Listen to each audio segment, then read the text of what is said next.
Thursday night football, folks. Dan Hansis alongside Mark Sessler, Chris Wessling, and Greg Rosenthal. And this is the matchup, Wes, that we've waited for. The one that keeps us up at night. The one that we dream about when in the dog days of May and June. Blaine Gabbert versus Drew Stanton. You getting excited? I'm still holding out hope that Carson Palmer might play. But even if it's Drew Stanton, and when you look at the respective rosters of these two teams, Cardinals have to be the favorites, especially a desperate Cardinals team, a wounded dog, as you might say. A wounded dog game, yes. The Cardinals have to be the heavy favorite in a game that they have to win. I don't think people really appreciate how bad this 49ers offensive roster is. They're trying to win games with Garrett Selleck and Quentin Patton and Jeremy Curley as their top three receivers. That's ridiculous. I think the other people that don't appreciate the lack of talent in San Francisco are the schedule makers that, through 5 weeks of the season already put them on 2 primetime games. What gives?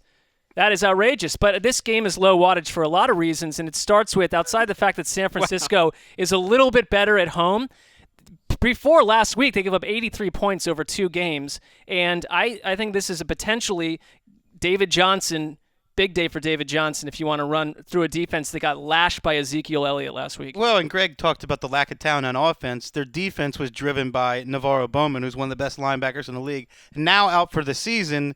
And this is a defense that's giving up a lot of yards and points.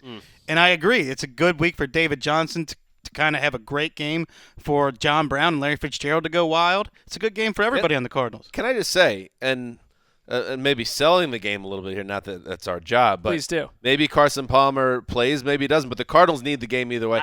On the 49ers side, give us some Colin Kaepernick. Get him on the field. All about, the controversy and the national anthem, and good for him for speaking out. But how about now you put him in the game, because Blaine Gabbert's one of the worst quarterbacks in the league, if not the worst. And do something about it. And this offense, to me, was typified by one play. It was the first play of their game in Seattle when Blaine Gabbert looked to his side to do a play fake, and there was no one next to him. It was he play faking to no one on the very first play in the game. And I actually like that. This is a disjointed offense where they're running into each other a lot, like they're in the wrong places. Yeah, that's the name of their end-of-year video from NFL Films, play faking to no one.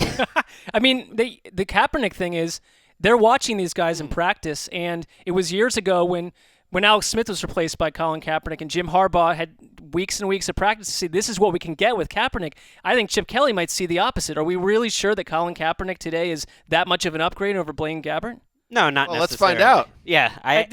When they didn't pull him in a major blow, they didn't pull Gabbert a couple weeks ago, I really wondered what was going on. Well, I think the Cardinals should be feeling good because they've had some good signs lately. John Brown coming along. Tony Jefferson is playing fantastic at safety. I thought they actually played a little better in that Rams game, even though they lost. And that's why, it's a surprise. I'm going to make this my lock of the week. You're locking it up? Locking it up. Go bold against the Niners.